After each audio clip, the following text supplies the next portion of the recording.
The Nerd Academy podcast is released weekly at 12 p.m. Eastern Standard Time, available on our website at www.thenerdacademypodcast.com and wherever you listen to podcasts. You can find the Nerd Academy podcast on Facebook, Twitter, Instagram, and YouTube. You can also help support the show by going to patreon.com/The Nerd Academy podcast, where every donation allows us to bring you more exciting content every week.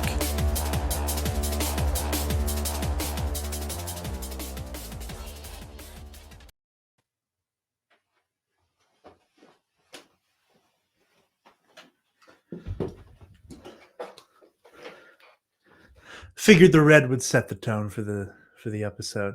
Welcome back to the number one contender podcast, the show where your favorite nerds talk all things movie trivia, Schmoedown Spectacularly, or specifically the Spectacular, which we've come to the end of season 8 and Corruption 1. And we got Travis here, someone who likes to should be green, who likes to naysay, someone who likes to naysay, and we also have another Corruption naysayer in the mix today. Wow. We are joined by the one and only Frankie Numbers himself, Frank Janisch. I'm going to look very heavenly when I switch to the white light, and we're gonna bring that back down. Okay, cool. How you guys doing? I didn't realize we're great. Good. I didn't know my drink fit my theme. I just realized that. Travis, if you were in house, I absolutely would have done green lights. But I had to gloat. I have to get my gloating out up top. I'll probably gloat as a little bit as we go. But piss off. But yeah, Spectacular has come and gone. It was an incredible time.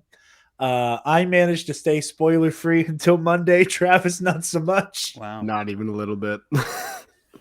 Yeah, normally it's my own fault, but. Yeah, normally, Frank, our tradition is that since Travis typically works on Saturdays, normally we just only have to avoid the internet for about 12 hours before seeing spoilers. But Travis had plans that then got canceled because he got sick.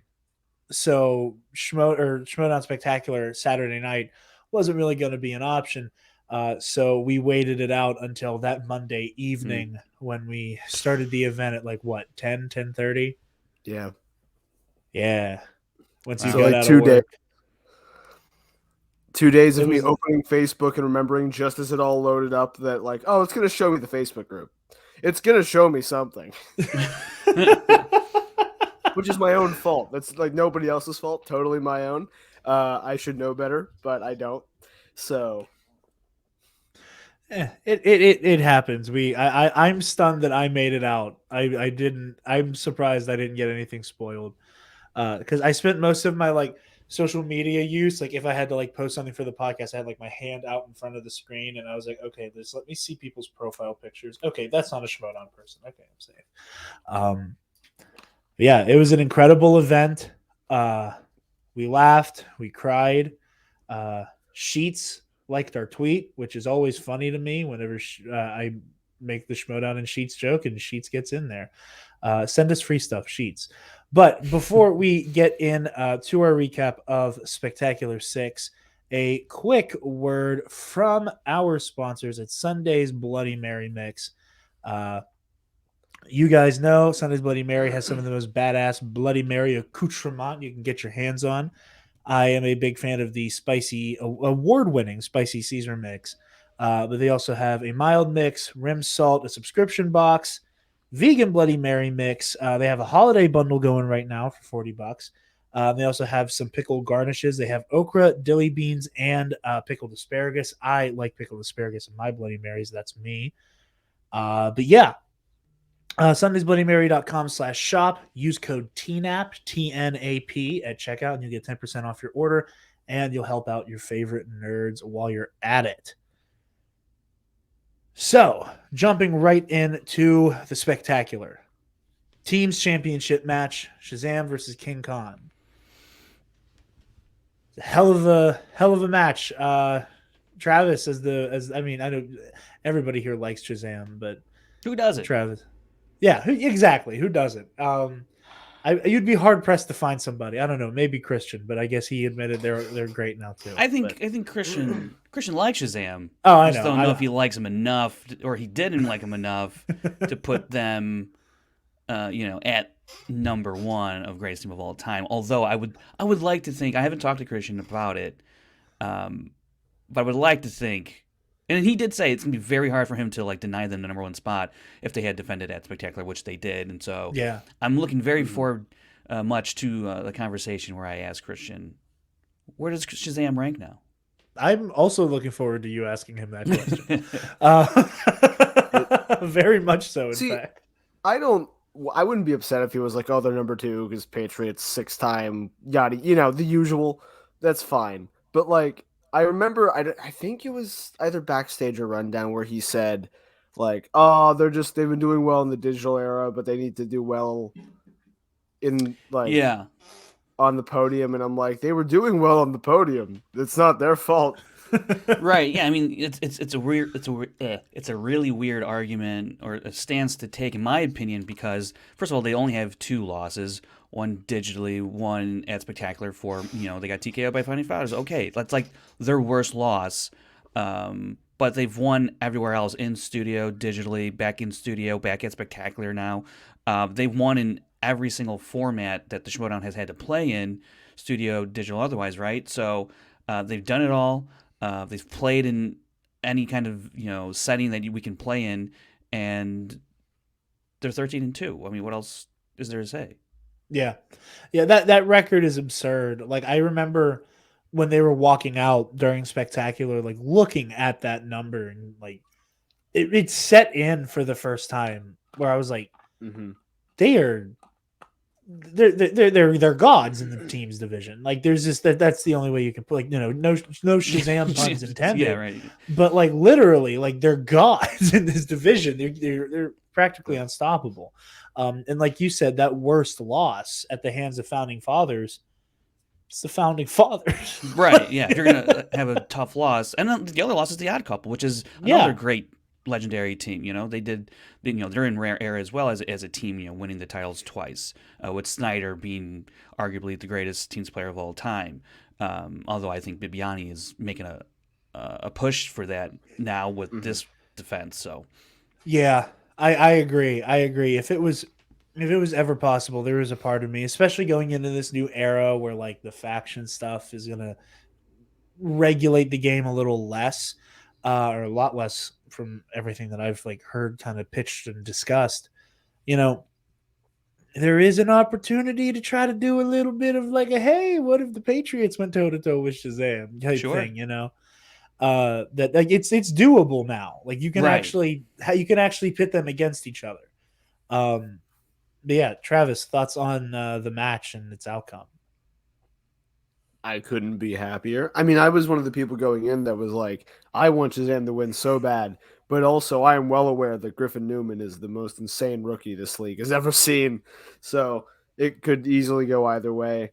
I don't think they gave a bad performance, King Arthur. No. I think they're, still finding their footing. Shazam did the exact same thing they did in their first season. They blasted through the tournament, got to the Spectacular, and fumbled at Spectacular. So, that's a good point. It doesn't mean that King Arthur's road is done, because then look what Shazam went on to do. Eventually, I'm not saying that's what King Arthur's going to do, but if I'm King Arthur, if I'm Griffin Newman, I'm King Khan, I can look at that and go, yeah, if we're a team next season, which I think they probably will be. Yeah, they can look at that. Yeah, you can look at what Shazam did and other teams as well, and go, yeah, we fumbled at Spectacular because Above the Line was the same way. They went through the tournament, like, dominated, right? And then they played the Patriots, and they lost a tough one, and then they came back and then won it off of them. So there's history there that King Arthur can look back on and say, hey, this is a doable, even though they are going up against the greatest team of all time, which they openly admitted in that promo, at least Khan did. And so if there is an eventual rematch between King Arthur and Shazam, it will be interesting to see how King Arthur plays that game, and maybe it'll be more of the same for Shazam. I don't know, but all I can tell you guys is I feel very vindicated about my stance about Shazam being the greatest team of all time because I said it Both of after you they should be. after they beat your corruption boys there, and Okay. I was like, look, they defended the title. Ah. They defended the title. To me, look at their numbers. They've played digitally in studio again. They defended. What more do you want? And at that time, it was 11 wins, and so and then they knocked out Lightning Time, and I was like, come on, people, what have I been saying? And that's when Christian was sort of starting to kind of relent, and now they defend against King Arthur for a second straight defense, which is something only Shirewolves and Patriots have done.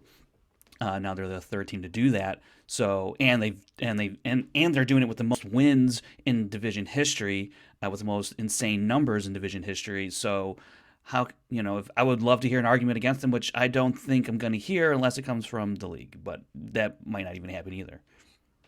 Yeah, I mean, yeah, I want to be glib and do the thing I do every time we talk about great players, and I like find a way to make it either about KO or corruption. I can't. Like I can't do that bit. Like I even ironically, there's not a part of me that can say that with a straight face. You cannot deny their supremacy here, and I think that there's a really interesting, like, the past couple years there have been a handful of rookies that in one season have legend status Yeah, that are like immediately acknowledged as like the league's heir apparents, as like the next generation of just powerhouses. And like I watched it happen with Griffey Nooms this season, and King Khan as well. Like Khan to a slightly lesser extent because he didn't go all the way through the tournament, but Nooms, like he like both on a just the sheer trivia and the character work. Like there's like he has cemented himself as a mainstay of the movie trivia Schmoedown in a year, and like we weren't even seeing him all that much until like the back half of the year come time for tournament season. Between the, opponent's choice Pixar, give me the Pixar jacket. yeah, Like I think that was the moment that the character of Griffey Nooms was going to be immortalized. Like we were always going to have this very flashy villain that yeah, we can fall back on. And then he had this god tier trivia to back it up. He is just as cemented into this game as some of the season one greats. And I think that is incredibly impressive for people who just, again, beat the living dog shit out of these tournaments. And that's the only way to put it, And again, everything you've said about Shazam, I agree completely. I do think they're the greatest team of all time. I think that in a weird way, I think that Shazam, the argument that Christian made that they're amazing in the digital era, but I think the fact that they are just as dominant yeah. in the digital and the live action, Jesus, like in person. I'm crossing streams with the other shows. That I think that speaks to their supremacy on a certain level. I think there's a lot of teams that either didn't quite have it in the digital era, and like Travis, you've pointed out as well that it took Shazam a little bit to get their footing back in the digital era. Oh, I think they struggled the worst with it. Yeah, I think you're right, and I think once they climbed that hump, they became just as capable digitally as they are in person or live action. We can start putting they struggled the most with it, and we're still beating everybody. Yeah, right. Because you watch them, not in the sense of like they were struggling with their play, but they were struggling like they were getting distracted by their internet going out, or distracted by like that technicality of it all, and then they're still at the end going, "Oh wait, we won! Hold on." Right. So yeah, I'm incredibly impressed by their performance here. I am so excited for what they're going to do next season. You could say season 8 for Shazam was a clean sweep. There you go. Look at that. It's a great plug. I am so glad that we can just go back to Salt Cat Soap bits now. That's my I'm holding on to that right here close to my heart. But yeah, moving on, unless we have any further thoughts on the teams match. Nope, No, I don't think think, so. yeah. Star Wars. We said it 1,000 times here. I've heard other people say it. Last season it started. This season was the full solidification of Star Wars no longer being like this fun niche novelty division. Um, it has always been my favorite division for obvious Star Wars reasons. Um, and it was like the vehicle I've used to get a lot of other people like casually into the Schmoedown is showing them Star Wars matches. Uh, because like and like we said before, like there's the like for us and like Travis, our friends trying to like show like Spencer or Joel the Schmoedown, Mm-hmm. they would come home for like spring or holiday break, right as either the collision, right as either celebration or collision or the spectacular were all either happening when they came home. So it was like, oh hey, this Star Wars trivia thing is on. We will show them this, and we'll all have fun watching it. But then like the new era came, and it became like an actual like beating heart division with the tournament and everything. Same thing this season, only now there is such a heightened level of absurd play and the fear that it would become stagnant. And then, holy shit, Andrew DeMolanta from the top rope, you know, battles it out with Damon. Damon gets his rematch, and we get all the way here where the belt has changed hands 2 or 3 times, depending on how you count it. That like it started with Alex, went to DeMolanta, and now Thomas Harper, who Yeah. maintains it. It was so weird because like part of me, like as a fan of Alex's YouTube channel, wanted like there was a part of me that was like, I always want to see Alex Damon with that belt. But as a fan of the Star Wars division, I realized he needs to lose it. And Yeah. like it was a growing pain for the Star Wars division. And it changed everything. And I could not be happier with the season we got in Star Wars. I think our first like 3 episodes of this podcast are like accidentally dedicated to like the logistics of how much better the division would be if Alex loses and how that isn't possible. Yeah, honestly, you're not wrong. Like every time Star Wars would come up, we're like, "Yeah, man, I love Star Wars as a division. It's boring to watch when you know Alex is gonna sweep whoever gets to him at the championship." And a long way we've come, and it's just been wild to watch. And Frank is like the actual like main sports analyst commentator. I'd love to hear your thoughts of Star Wars up to this point and now where we are post spectacular. Yeah, I think with Alex kind of holding it down for the division up until last season. I think looking back on it was pretty important because it gave you this monolith of greatness. Whereas if the belt was kind of like changing hands a lot, then it's like, well, who are these people? And it kind of gave you, like this central figure to keep your eye on, like just this mainstay, like, and it built up this legend status around him, and and then I think what that did was make the infusion of all the talent that we got this year and last year, starting with last year, much more exciting. Can Alex Damon, hold on to this belt with all this surge of new talent that's coming in there? And what did he do? He did. And then this year, we got more talent, and it's like, oh, can he hold it down again? And then it wasn't a a new player that took the belt off of him. It was someone who had been in for a little bit, who had been after it for a while, who kind of built up their own story, and Andrew DiMolanta, and he was able to take it off of him and then defend it against him. And so I think Star Wars the division itself has built itself pretty nicely, albeit kind of a slower pace, just due to the volume of matches we would play back in the day. Yeah. And that all changed last year and this year. And it's been really exciting to see new players come in, and the elevation of play has just been psychotic. I don't know how else to describe it. It's just really insane what these people know, and the show that they're able to put on, displaying all that knowledge. And then, for Thomas Harper, a phenom to come in as Dragon Con player, it was touted, Dragon Con players are going to come in and wreck shop. And for the most part, they adjudicated themselves very well, but it was Thomas Harper that, stands with the belt. He sits with the belt right now. And I think it's a very hard Captain thing. Rex is currently wearing the Well, belt. sure, But it is he's donning the belt, but yes.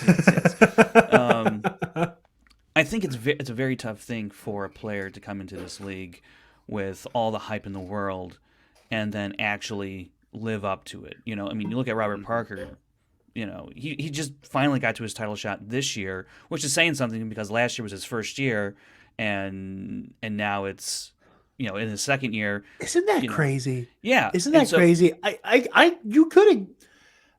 That occurred to me that night too, where I was like, "Yeah, Parker's been around for like 3 years." I'm like, "No, like this is we're just finishing his sophomore season." Right, and it's players who come into the league with expectations, or even when you look at teams, Founding Fathers, Danger Zone, you look at Shire Wolves, these teams all had things placed upon them, of greatness placed upon them before they even played a match that we all assumed, even I think to an extent, Wolves of Steel back in the day with Clark Wolf and Mark Riley, when they formed, we're like, oh, well, Mark Riley's the singles champ, Clark Wolf is, out the gate red hot, they're gonna win the belts, and they didn't. And then Founding Fathers, they finally got the job done there. Danger Zone came up short this year. Shire Wolves, they had a whole different set of things placed upon them, and they lived up to it, defended the belt. Very tough to come into a league with greatness expected of you, and then to actually live up to it and deliver on it is another thing entirely. And I think what Thomas Harper did this year was really special. The Star Wars division as a whole, what it did was really special to watch. A lot of stars were built there. Just look at how much we're talking about Nikki DiMolanta, or talking about Zach Burkett, Marie Wilson, Laura Kelly. Like the list goes. Like everyone you mentioned in the Star Wars division is someone notable. Like look at Gold Leader. Like I'm getting further and further down the list, and I'm still bringing up people that you're just like, oh my god, they're so great. And that division is just filled with superstars all around. I think that, and then again, like Travis, going back to us talking about like the state of the Schmoedown at the beginning of the season, and again, like this is fun because this is like our first season covering the Schmoedown with number one contender. We started at the very beginning of the year, and like you said, there's a giant chunk of episodes at the very beginning, which is dedicated to us talking about how, as much as I love it, but you're right, Star Wars has kind of stagnated.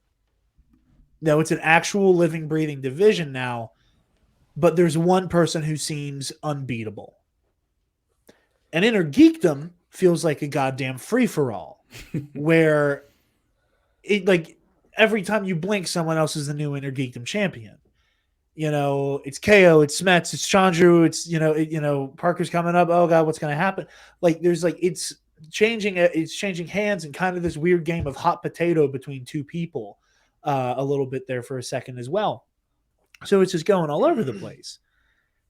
And I think there's something really interesting, and I kind of pointed this out to you Monday night, Travis, when we watched, was that Star Wars and Inner Geekdom kind of rubbed off on each other in terms of how they started the season, where Star Wars, in a more entertaining way than I think Inner Geekdom was at the beginning of the season, feels kind of like a free-for-all now. And like you just said, Frank, like every name you just listed, in my mind, I'm like, there's a potential for them to be belted. Yeah. There's a potential. Like everybody, I'm like, I can see Gold Leader and Marie and Dimmy and, Zach Burkett, Arsenal, all of them with a belt at some point in Star Wars at this point. And Inner Geekdom, and again, we'll get to the Inner Geekdom match in a minute here, has a person to beat now. And it's fun that the man to beat in KO can be beaten. We've seen over the course of his career, he bleeds, but right now he is at the top of his game. So how hard do you have to push yourself to draw his blood? Whereas with Star Wars, it feels like, okay, we have this one guy who's a freight train, but we've seen him flinch. So who in this pool of all of these people who are just, very strong in the trivia force, who can do it? I love that they kind of flip-flopped and in the perfect way, and with like a little, like they didn't go too far in the direction that how they started the season. That's me, of course, or how I felt about it. But yeah, I think, Demi, I don't know what the hell happened last night. Like I opened Twitter and I saw like a handful of like even Schmoedown people. Yeah. I think even Mike was like, "Hey, Schmoedown people, what the hell happened?" Because a lot of people are angry and I don't know why. Under no circumstances can you question whether or not Nikki DiMolanta deserved the spot at the Spectacular or at a place in the tournament that got her there. This woman is a freight train. She is a one-woman trivia army. Like I don't care what logistical bullshit you're going to use to justify questioning her supremacy. Like we watched her put Alex Damon in the ground in a tournament. Like I was like binging the last couple matches I needed to be caught up for number one contender that week. And I had Travis, like we were in the StreamYard, hadn't started recording yet, and Travis is watching me watch the match. Like I come into the call and he just get like he's realizing what's about to happen. He's like, he loses. He loses. What? It was insane. Like if that is not one of the moments of the year in any capacity at the Schmoedown Awards, I'll be stunned. Granted, there's a whole lot of upsets and moments of the year to go around this season, but if it's not nominated, Jesus. So now it's Nikki on the like. Actually, they shouldn't have been here. Like everyone's doubting them. Train, is that what's happening now? From what I understand, somebody else with an after show, like Tom Harper said something about something that kind of indicated that Nikki backed out of a match. And that's why we got Harper v. Adam Witt. And that like her backing out of the match was like disqualifying to get a. And I was like, we don't know any of the circumstance. We don't know how much of that is just Tom Harper talking shit, like because kayfabe, or like other circumstances that may have caused that. Like there can actually absolutely be a situation where like, yeah, maybe she backed out of a match and had a damn good reason for it. Like they couldn't get a babysitter that day.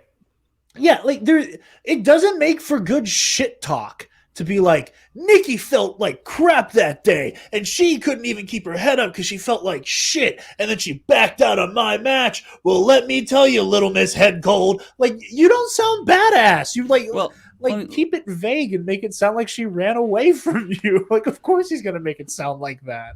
Well, I listened to that clip of Thomas Harper bringing that up, and it wasn't like he said that Nikki. He didn't outright say that like Nikki dodged him or backed out of the match. Yeah. He more or less said that they were supposed to play. It didn't happen, and he said there's a world in which I end her season right there and then in July. Well, there is also another world in which if they did play, Nikki ends his season. So it goes both ways. It goes both, and then that's a 3-round match, so you never know, right? Yeah, you never know. With that out of the way, the way it seemed to me, the way it was interpreted by this other person was that Nikki, bailed at the last minute, and so that Adam Witt had to step in with short notice. Look,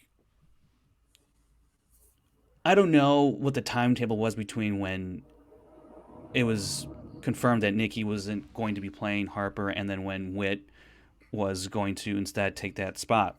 I don't know what the time frame of that was. I don't know what, it might have been said that Nikki, I'll probably not be able to play Thomas Harper, and then, then the league comes back. It's like, oh, is Nikki ready to play? And it's like, oh, you know what? We can't do it, blah, blah, blah, for whatever reason. And stuff like that happens all the time. I saw Rachel Cushing's tweet. Players, there's a match lined up for them, and then something comes up, or they're just not ready, or what have you. I didn't see that Rachel weighed in. I Yeah, didn't and see that so one. ton of players have matches. Hey, this is who I think you're going to be playing. And they go okay, and then it comes time to like kind of confirm it, and they go sorry I can't for whatever reason, and it doesn't matter what the reason is. It can be even it could very well be that I just don't want to play this person because I'm not ready to play them, which is a completely legitimate reason in my mind. Yeah, I To agree with do. you completely. Also, Chandru had a great tweet out there about, remember, everyone knows that Mike was lined up to play Chandru, and he opted to go play in the tournament instead, right? And so you can do that. Like, if you feel like there's a better situation for you as a player and it's available to you, that route, then take it if you need to take it. And Mike got, people were kind of being like, oh, did Mike dodge Chandru? Did Mike dodge Chandru? I mean, personally, I think he did, and I think it's fine because he felt like Chandru was probably the better player at that point. And Mike said, what's better for my game, what's better for my factions to go play in the tournament. It makes sense. And obviously it worked out very well for them in that tournament. It was a corruption invitational at the end with him and Chance. So you can't knock the results of that decision that he made to not play Chandru in that number one contender match, just like you can't knock Nikki for whatever reason not playing Harper because she ended up running through the tournament and getting herself a title shot.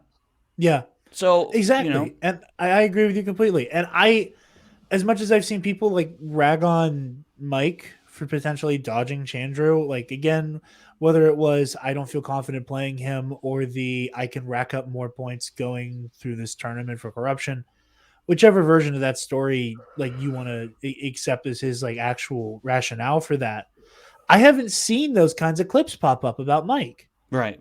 And that was the other point. It's like we didn't hear this about Mike. Yeah. It's frustrating, and I wasn't trying to like get super in the weeds about that, but like talking about Demi, like she's a monster, like and it was just so funny because like, and this isn't a slight at her or that like anybody was like necessarily underestimating her, but I don't think there was anybody who could have expected this, right? Where whenever she was talking like, oh, and like Dimalante's wife who helps train him. It's like, oh, that's cool. That's fun. And it's like, what do you mean she helps train you? Homie, I think she's better than you. Like, this is insanity. Like, what do you mean she trains you? Like, you just kept this monster like behind the camera this whole time? You sleep on the couch if you don't come within 5 points of my score. Yeah. It was insane. Like it blew me away. Like she literally came out of nowhere with this insane power. And like Travis and I, but we both bet on Demi. Like I think that was the only. I missed 2 matches when we did like the little prediction card things, just because I was always going to bet on John, no matter what with that match. But like I didn't know what to expect. And I can't wait for Star Wars next season. I can't wait to see what Tom Harper does next. Yeah. I can't wait to see who his next opponent is. I am still like, again, like I want to see the plot line I was talking about come to fruition, that the Star Wars tournament story wrote itself, of Alex like plowing through all of these people he's had to face before, like defeating his wife who helps train him, going on to defeat Laura Kelly if she had won her side of the bracket, and then he on the Schmoedown stage takes his belt back from Thomas Harper. Like it's very dramatic and very Rocky IV. He's fighting his way back up the mountain and whatever. So I really do want to see Alex and Harper go to blows. Like that's my big hope for next season. And I really want to see an Alex who is like taken the defeat and like really honed in on it. I'm looking forward to that. But Star Wars was incredible. Inner Geekdom, of course. I couldn't remember if it was Goat Belt or IG first, but I'm going off of memory. It is IG next, right? Yeah. I'm not going crazy. Okay, cool. Oh man, this one had me sweating for a little bit. Yeah, but to be fair, you sweat the moment Mike misses a question. So this is also true. So you have been sweating bullets after that first round. I He was. was. You should have seen the obscenities I was screaming at my TV watching the Moses match. Uh, I was having a moment. Like I said, like I never understood how people like yell while they watch sports on TV, and then I got into the Schmoedown, and now I get it. Uh, yeah, this was a this was a nail biter. Um, when they got into sudden death, they got to the game winning question, and also I just love that Mike has defended the belt now 2 times in a row upon winning a Star Wars question. I feel like that is Yeah. thorough redemption for Cruiser Ninko, uh, Right. which made me scream very loudly. But whenever they ask, like, who says there's a disturbance in the Force and Empire, and I immediately went Palpatine, like very like exasperated, like holding onto my chair, eyes wide open. And I heard once Parker said Vader, I like leaned back real hard. No, I was standing at that point and I had my hands like in the rafters in the studio. I was like, come on, come on. Oh man, that was so good. It was so good. I was so happy. I went ape shit. Travis, thoughts on the spider getting squashed? Yeah. Yeah. Um, Thanks, just the a whole little match bit. should have been erased. He had an unfair question. None of it counted. We all know this. We're getting into Black Widow Gate. Black Widow Gate. That did off put me a little bit. I'm pretty sure like we got to the end and like I think he would have still because again, you don't know what kind of question he would have gotten in its place. And he wasn't doing great in Marvel. So it still could have been, even if it was a question Mike didn't steal, the points are still off when they get, into round 5 that he could have still lost. So it's not that like, oh, if he had a different question, it would have been completely different. We don't know that. I think that threw him off a little bit in round 2.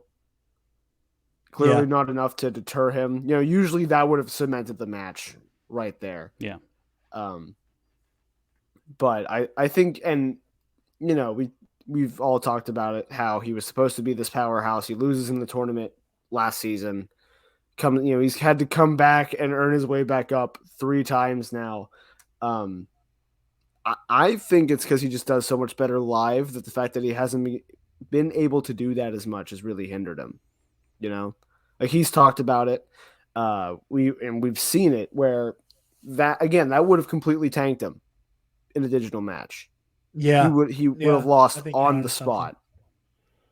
He roughed his way through round 2, got back with Kaiser, and Kaiser's like, hey, you're good. That was a little rough. You're not behind by that much. You can take this back in the betting round and the speed round if you're careful. And that was enough. They went back into round 5, I think, tied. Yeah, they were Question tied. mark? Yeah. So, he took it all the way to sudden death. I think he's ready to try again, Yeah. I think I was just gonna say, I think by the time they ended that match, I think if they asked Parker, they would have just started a new match right there. I think he was like ready to go right then and there. Honestly, yeah, I think this match is definitely one of the more, I think in Schmoedown or in Spectacular history, one of the best matches we've ever had in Spectacular history. It's definitely one of the most insane Inner Geekdom matches of all time, in my opinion. Given the fact that it is at Spectacular and that Mike was going for another defense. Parker's this up-and-coming star in Inner Geekdom. And all the ups and downs of this match, first round was Parker, second round didn't go so great for him, was looking good for Mike at that point. And then Mike kind of leaves the door open just a little bit in the betting round, betting 2 instead of 3, the way Parker did, which was kind of perplexing to me given the way Mike played in his round with movie quotes. yeah. And then, the speed round, Parker able to tie it up and set it into that final round. And then the misses on these 5-pointers was just, gut-wrenching stuff because Parker misses and you go, oh, Mike's got a shot to win it here. And yeah, when you look at the question that Mike got, sure, he has a 1 in 5 shot compared to Parker's 1 in like a zillion in terms of combination of words that could be said that they're looking for as an answer.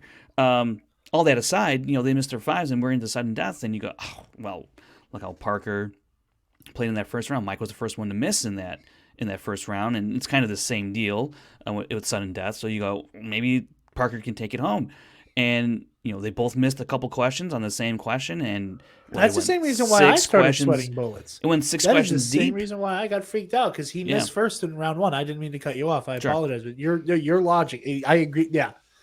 And so you go 6 questions deep, and it's the Vader Palpatine thing, and it's just, being there in the venue, I couldn't quite hear the whole question, so I wasn't sure what the answer they were looking for. So when Parker goes Vader and Mike goes Emperor, I'm like, oh, are they both wrong? Or because when they're both wrong, they both had the same answers, and I was like, is this it? And then Christian goes, and you're a winner. I'm like, oh crap, I don't know who's right here, because I don't know.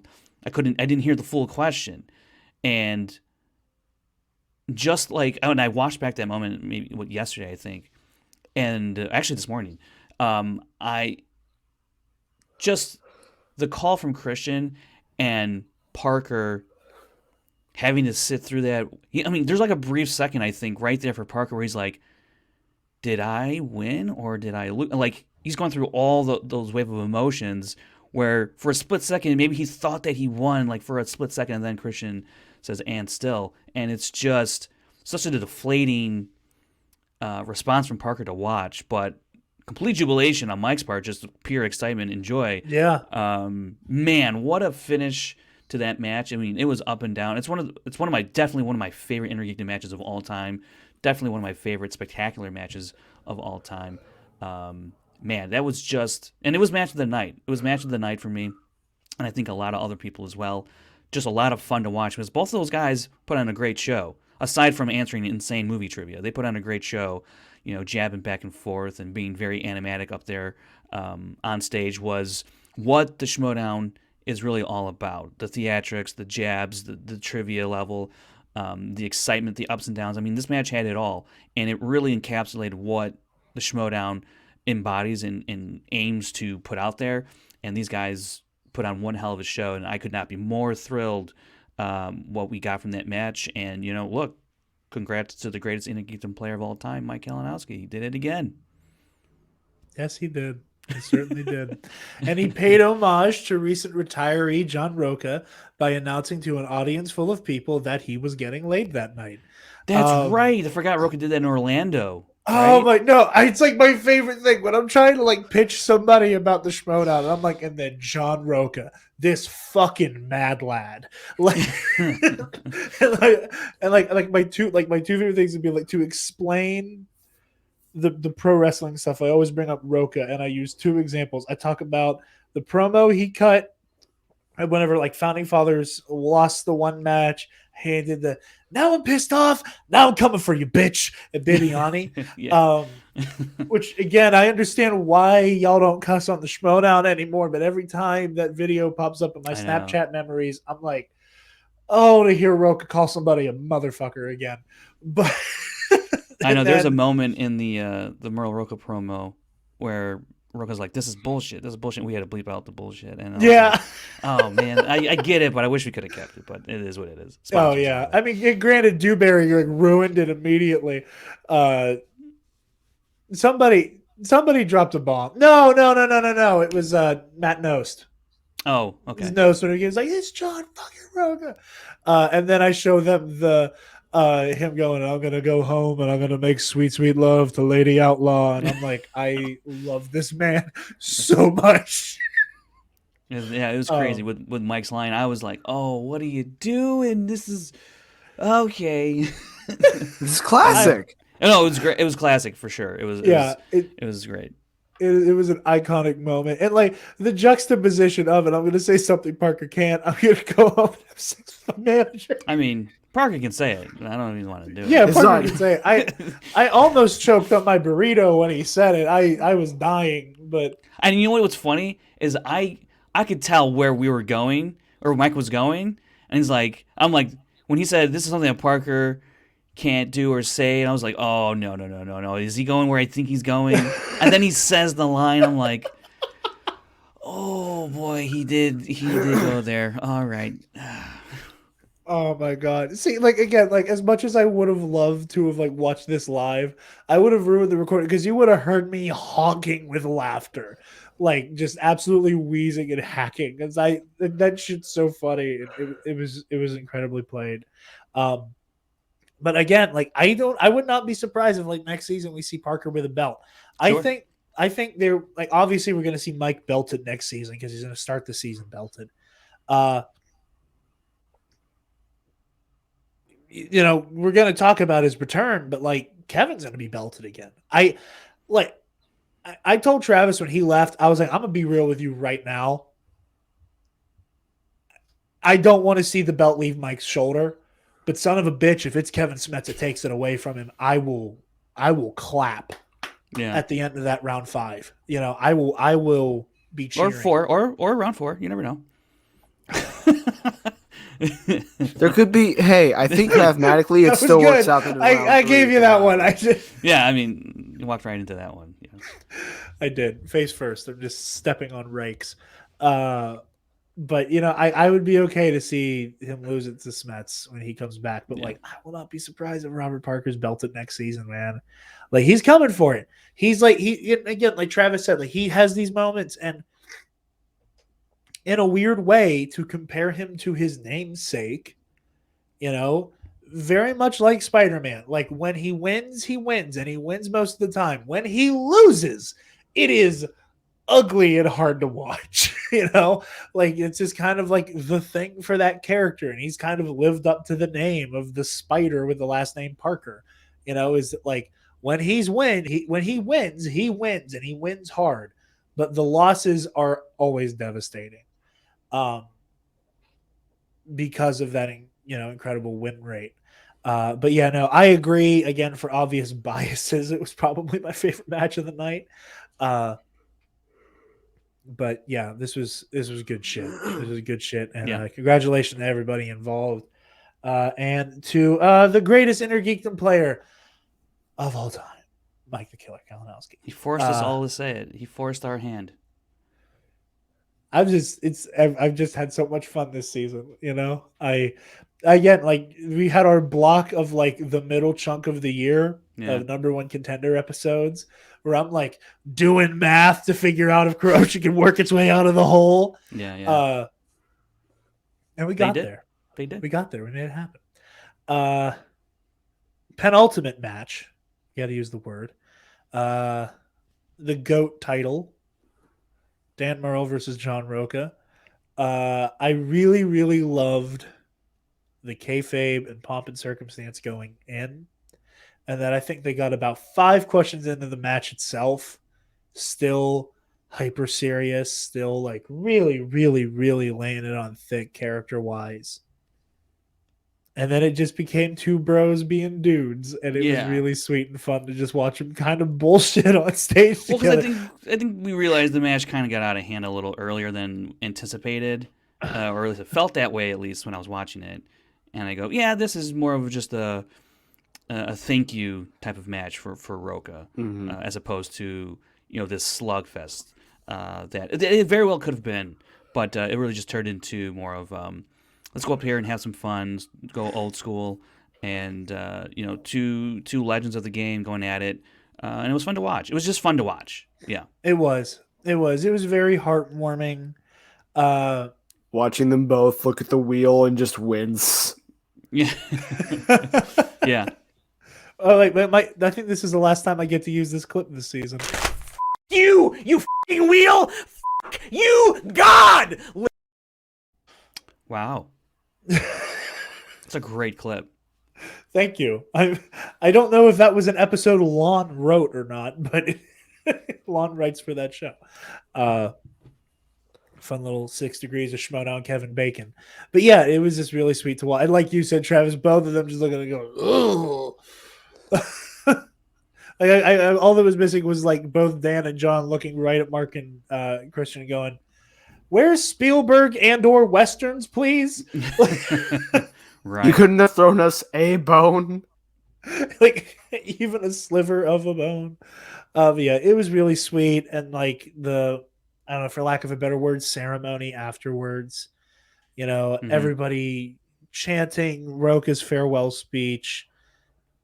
Dan giving him the OG belt, which, like, regardless of who won, I do think it belongs with Roca. I think Roca's home is where that belt belongs. I have a hard time not saying that modern Schmoedown as it is does not exist without John the Outlaw Roca Yeah. in many, many ways. He was one of the forerunners for like introducing studying, the character work. It was just really heartwarming. He's absolutely one of my favorite players, and it hurts me to see him go. As I was telling Frank before we started, Travis was right. I was weeping. It just got You me. kept Like, it was just you kept friendship. saying, I think I might cry a little bit. I think there's a chance I might cry, and I'm like, Jarod, you're gonna weep. He's gonna come out. He's gonna come out, and you're gonna tear up. But then at the end of the match, you're gonna be flooding the studio. That's just how it works. It's just, man, friendship and just like people loving each other makes my heart happy. I got overwhelmed with how like kind and sweet everybody was being to John, and how and seeing John take it all in. Like, there was just something so wholesome and pure there. And like the fact that it was like, and I don't mean this as a slight, but you're seeing like a room full of middle-aged dudes just being really raw and open with each other. Like, it was just so beautiful and wholesome. Like, it was just so sweet. It was absolutely one of my highlights of the night. Just seeing everybody tell Roca they loved him and how loved he felt in that moment. It was just so sweet. I loved it a lot. I was crying so much.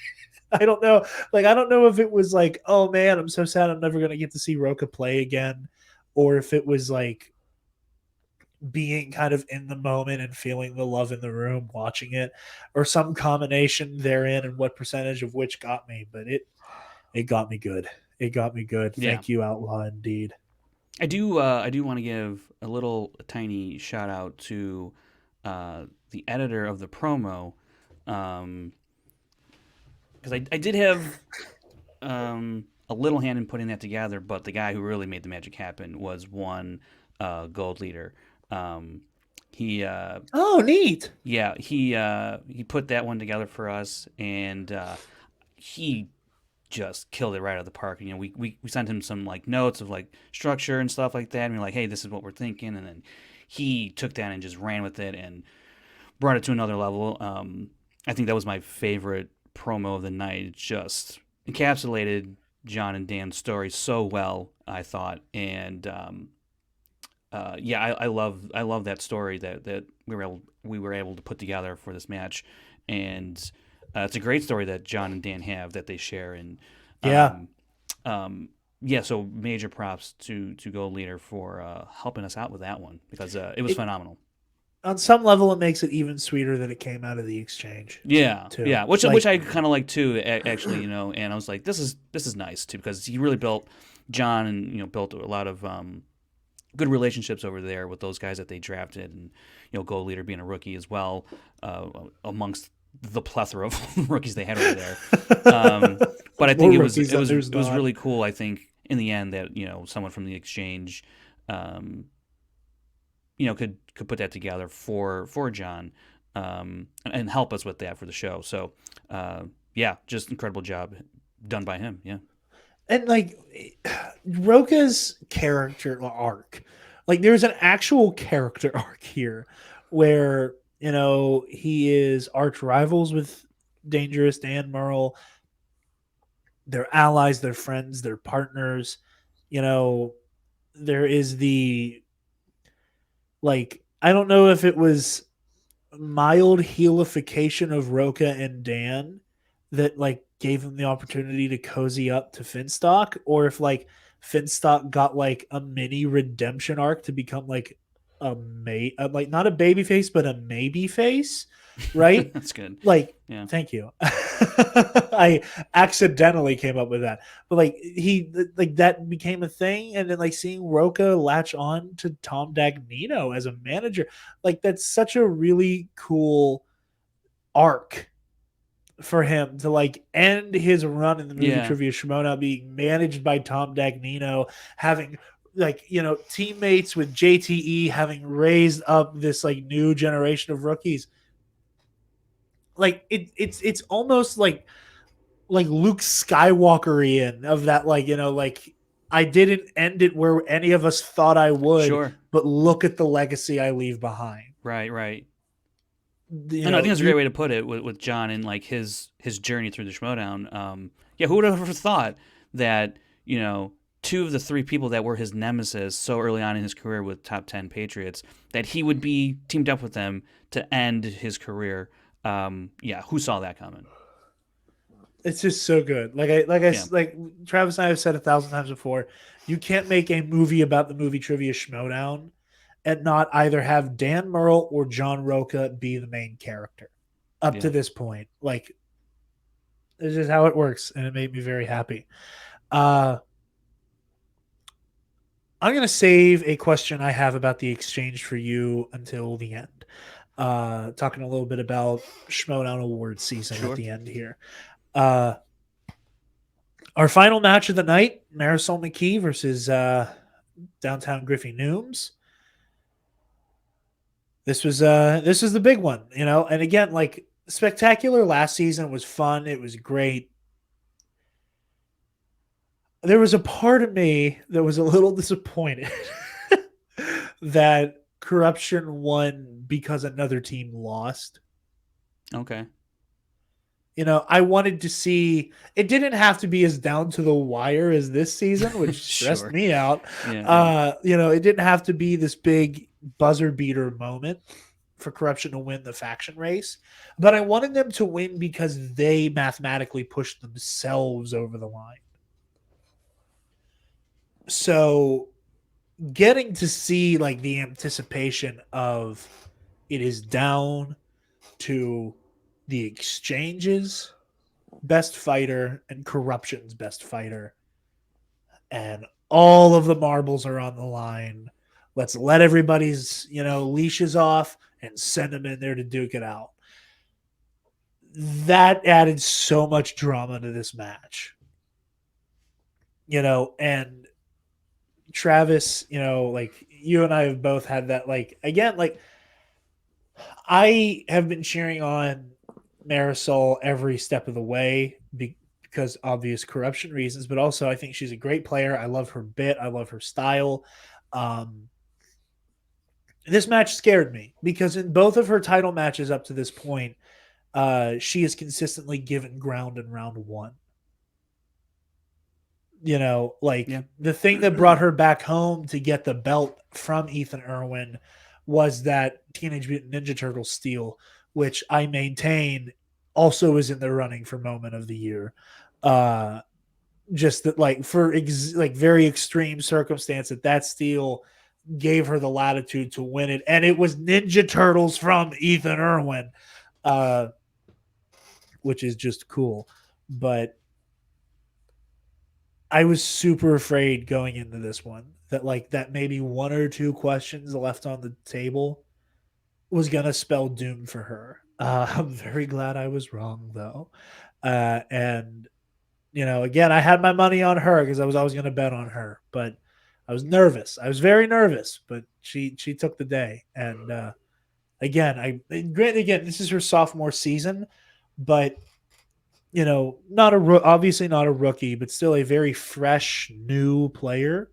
Um, I think as a player, she and Adam Collins both do still kind of have that new car smell, as it were. This is so good. Like just seeing a newer player like be this force of nature and have this moment to like really put Finstock's dossier strategy up against the best that there was to offer. Travis, thoughts on the title match? I think the day I finally say, yeah, Marisol's got this in the bag is the day she's gonna lose. I think that's how it's gonna go. Because and it's never been against her. I've never, at least I don't think I've ever like openly been like, she doesn't have what it takes. Marisol McKee doesn't have what it takes. She'll never be a champion. She's not going to do whatever. I'm like, yeah, she's really good. She's up there. You've never counted her out. You just put your money on the other person. Yeah, like I definitely when she played for the title, like when she played to win the title, there was a part of me that was like, I don't know if she's ready for a championship match yet. Right? Like how I don't think Parker would have been ready if he got to it in his first season. Griffey Nooms even felt a little shaky in this match. That maybe he should have done some other matches before the tournament just to like mentally prep himself to get there. There's like a moment where a player is ready, where they're like, I'm going to get this title. I'm ready to play in this title shot. And because I hadn't been closely following Marisol's career, it had kind of been happening in the background while I focused on other things. I was like, I don't know. I don't know if she's quite there yet. Maybe she's got to, she might lose this and then work her way back up, as most all-time greats do.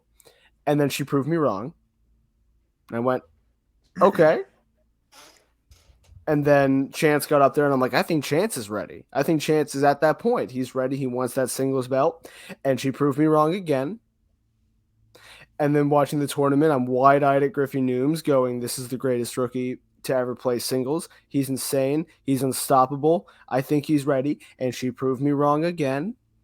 And next season, she's going to go up. But I don't, whoever's ready to take the belt from her next season. And I'm finally going to say, she's got this locked up. I can't argue with two defenses.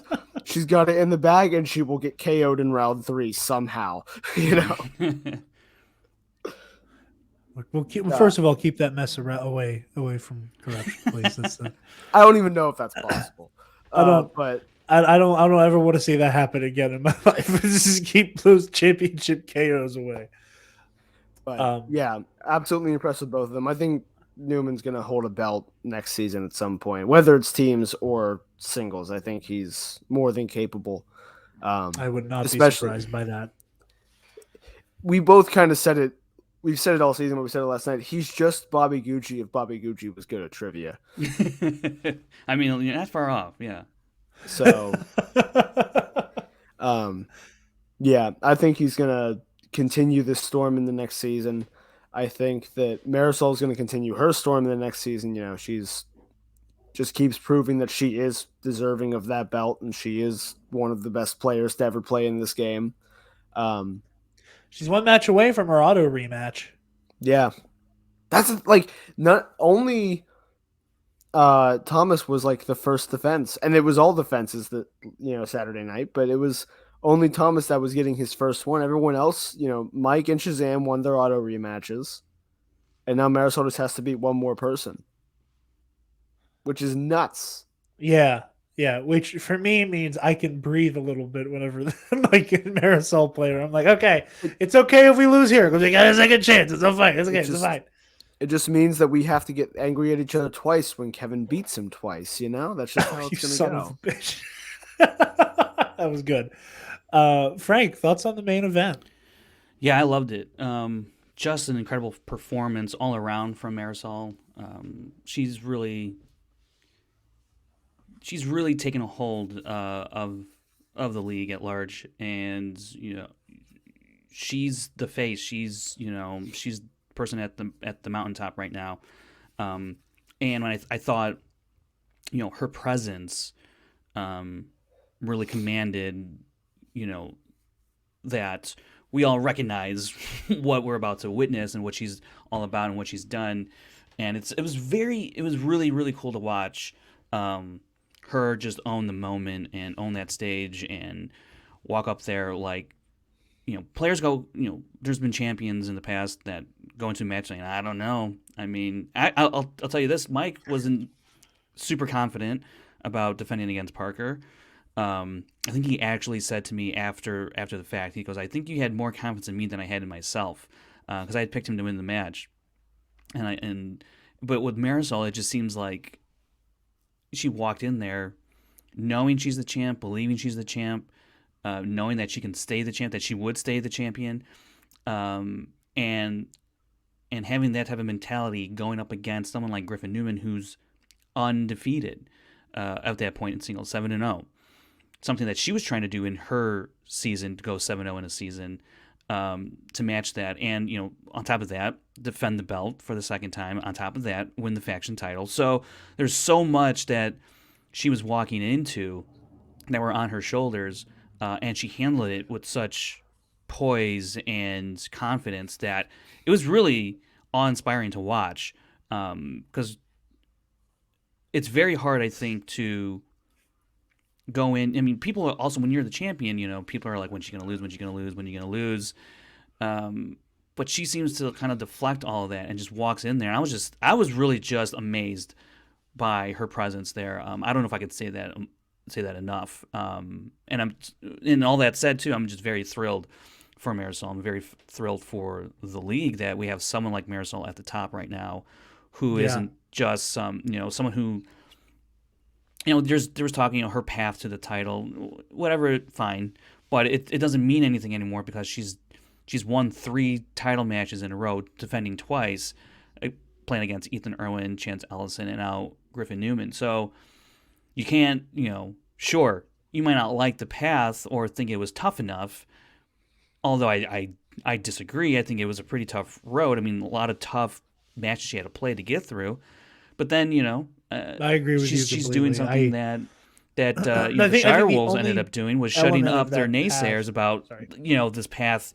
They didn't really earn it. But then Shire Wolves, took the belt, then defended it against Critically Acclaimed and Who's the Boss, and shut those people up. I feel like Marisol, for all those people, and I don't think it was a whole lot of people out there that were like, oh, her path was eh.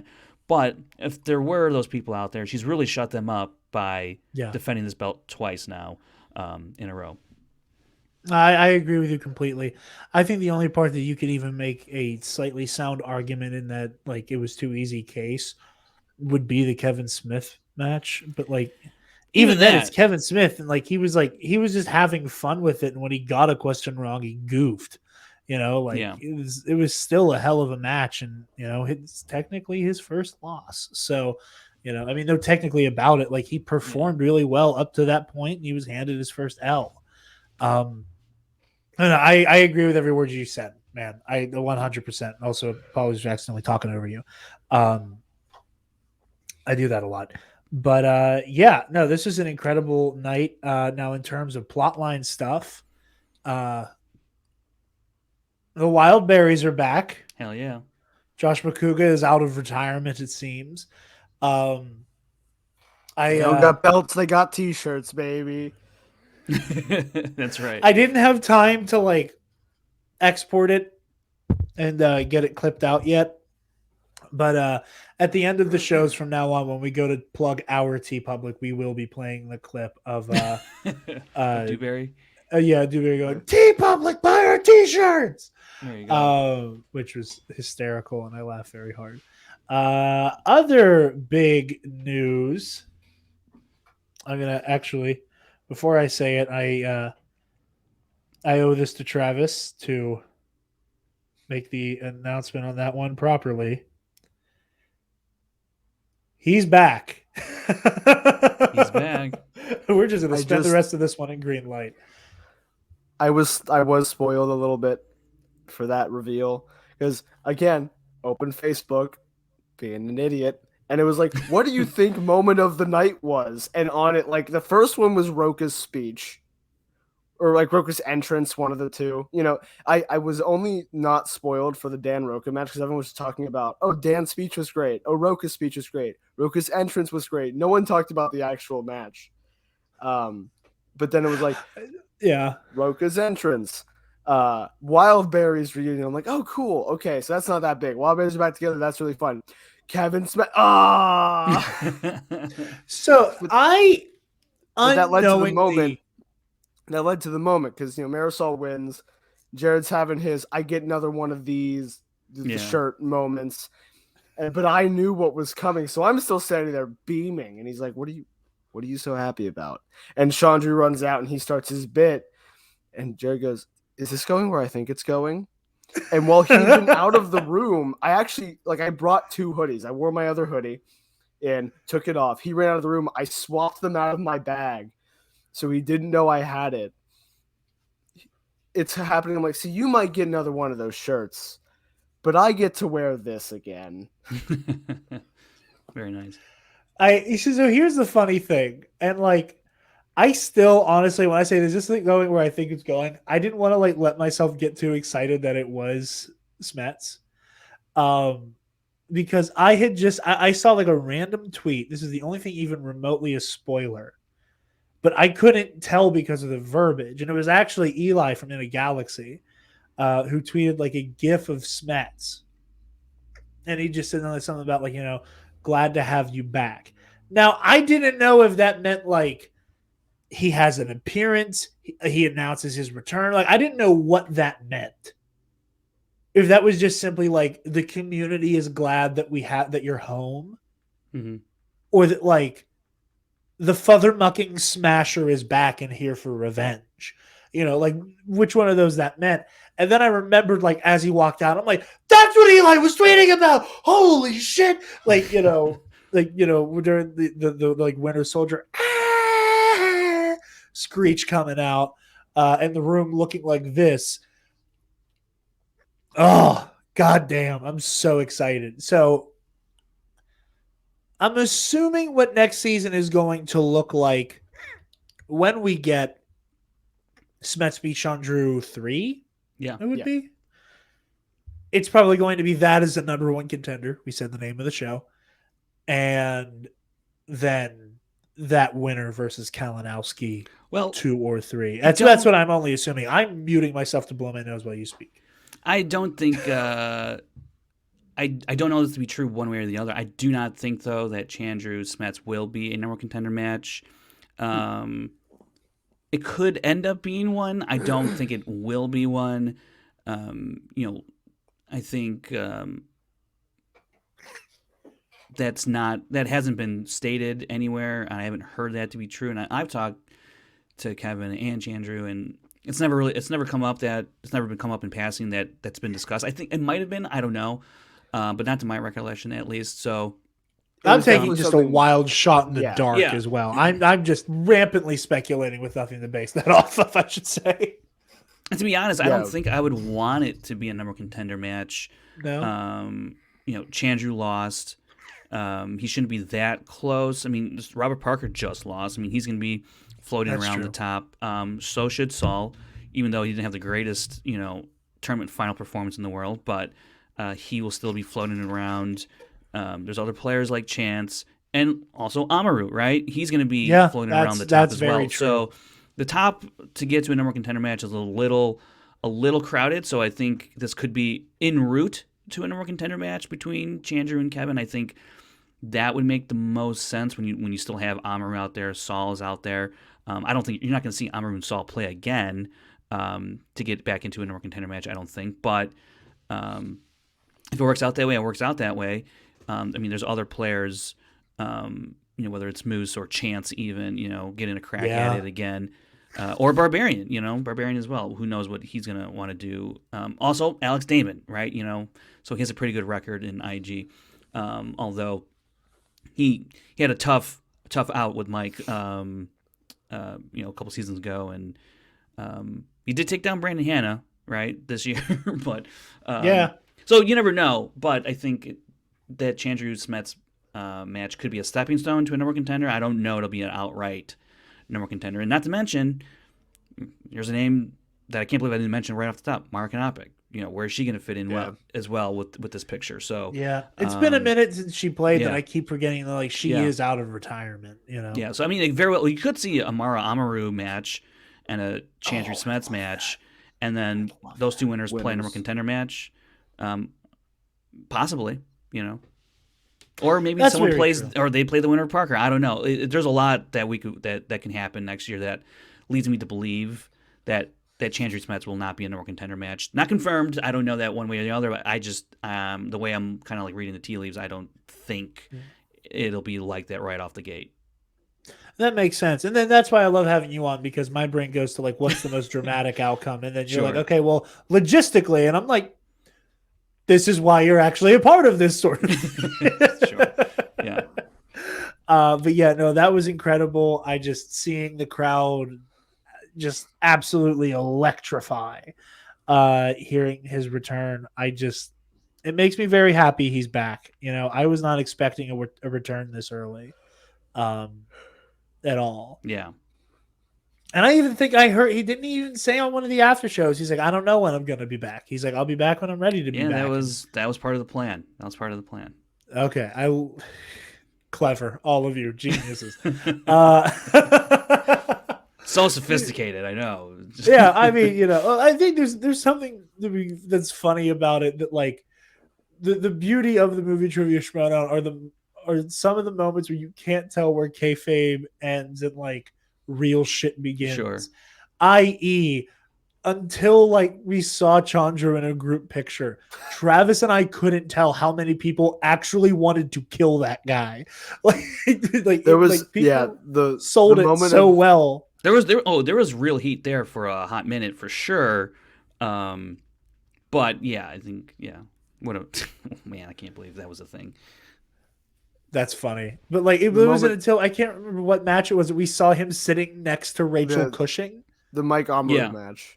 Yeah. Yeah, that's what it was. We were like, that means they're okay now, maybe. Right. Or Rachel got home. It was just really loud, you know, like one of the two. Like, I don't know who didn't want to sit next to who, or maybe they're all friends. I can't tell. And then Chandru was in some group pictures. I was like, are they friends? Or are they all really good actors? I can't tell. But like with Smets being like, oh yeah, I don't know if we're going to come back. Like part of my brain was like, is that a red herring? And then the other part of my brain went, that's really vile for you to assume that he's setting something up. You need to stop. And I was like, yeah. But, you know, okay, well, he's back. And I'm not going to complain. I'm glad to have him back. Super excited. Moving into the future a little bit to talk about awards season. In your opinion, Frank, do you think that the dossier operation lived up to the hype and that Gucci does deserve Manager of the Year? Because I've seen a lot of people doing the whole... Because I've been very firm in the opinion of Griffey Nooms deserves Player of the Year and Gucci Manager of the Year if he's able to win both matches, or at least one of them, walk away with a belt at the end of this season, and that Thomas Harper doesn't defend. But Tom Harper was the only rookie that night to defend.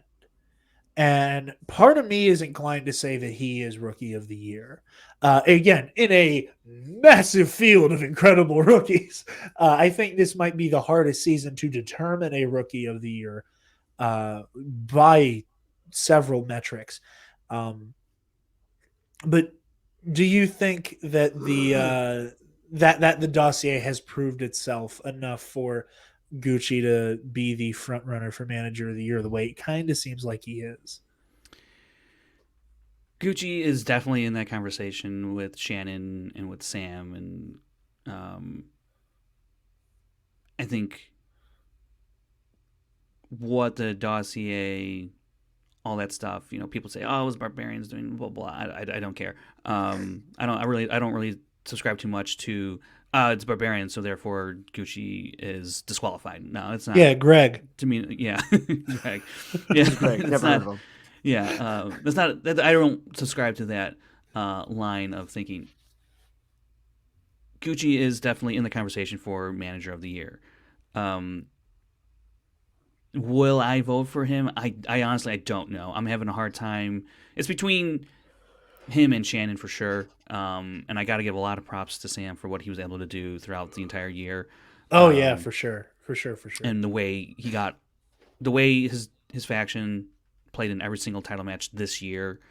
He had opportunities, the way that other factions didn't.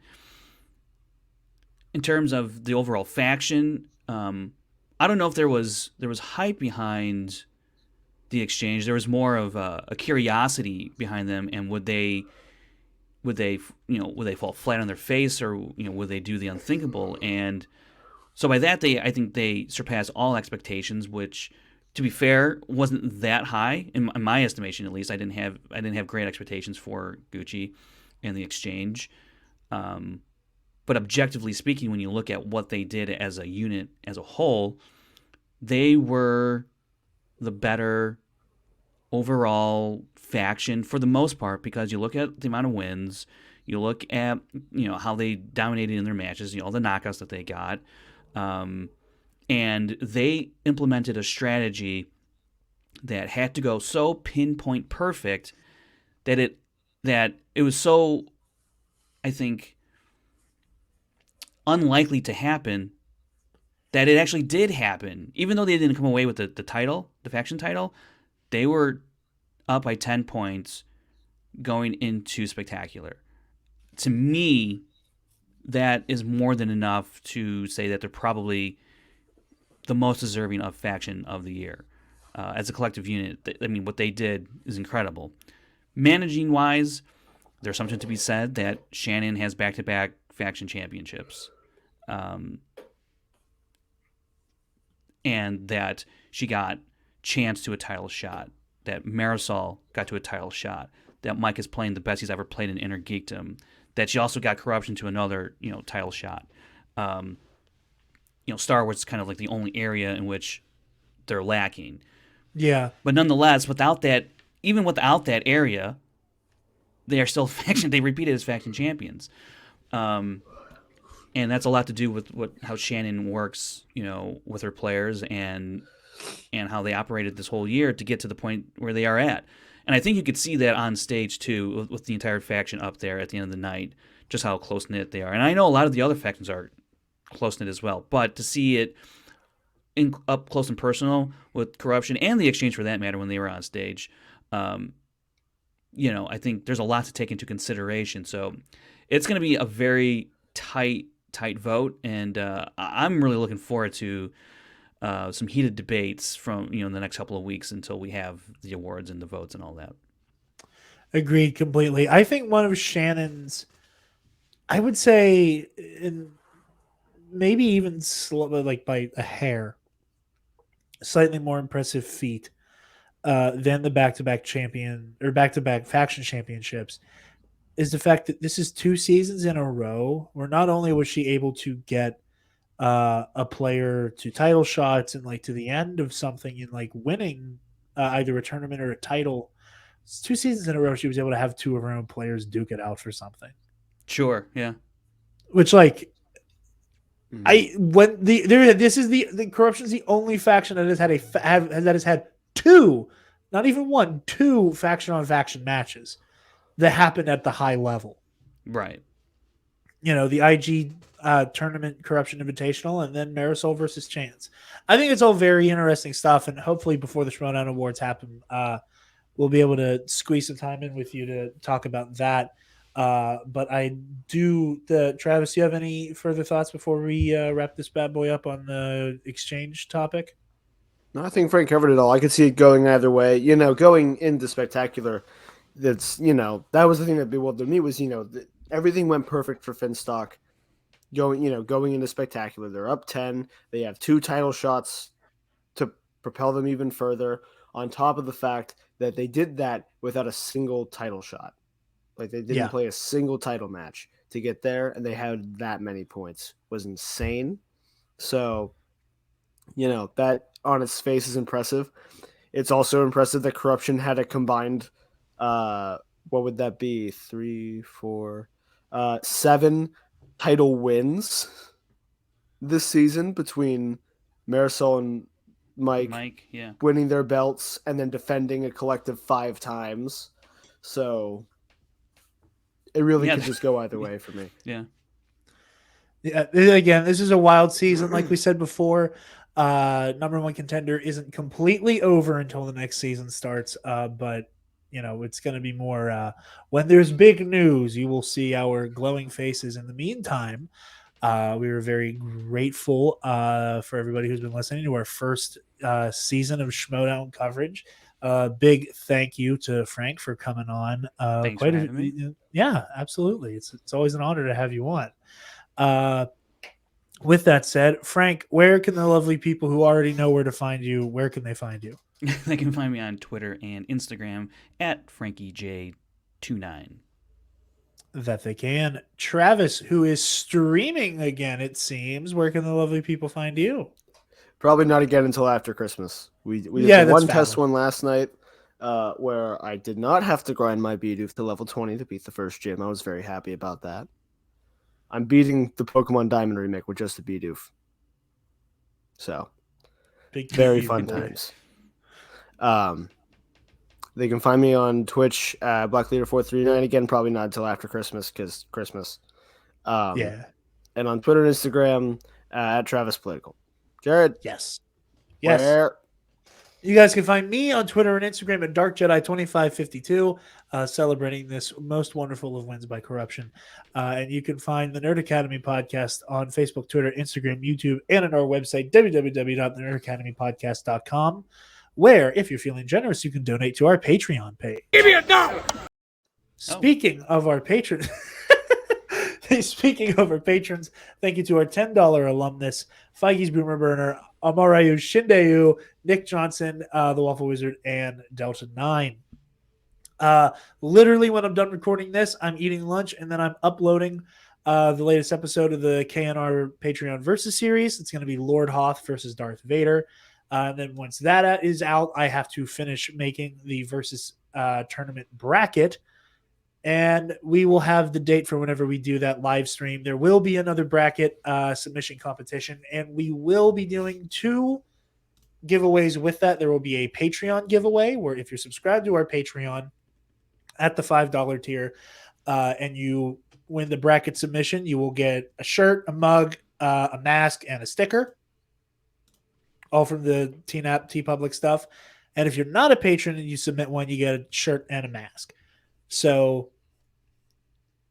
stay tuned for that. Once the Versus Series bracket is done, I'm going to put that on the Patreon as well. And then a little later after that, so the patrons can get a first look at it, have it uploaded to the all of our socials. So it'll be on Facebook, Twitter, and Instagram, so you guys can save them and write on them however you need to. So stay tuned for all of that. Be sure to like, comment, share, subscribe. Do all the things. Thank you all so very much for joining us. Thank you, Frank. Thank you, the Schmoedown Season 8. Can't wait for Season 9, the reboot. It's going to be a big nut bust.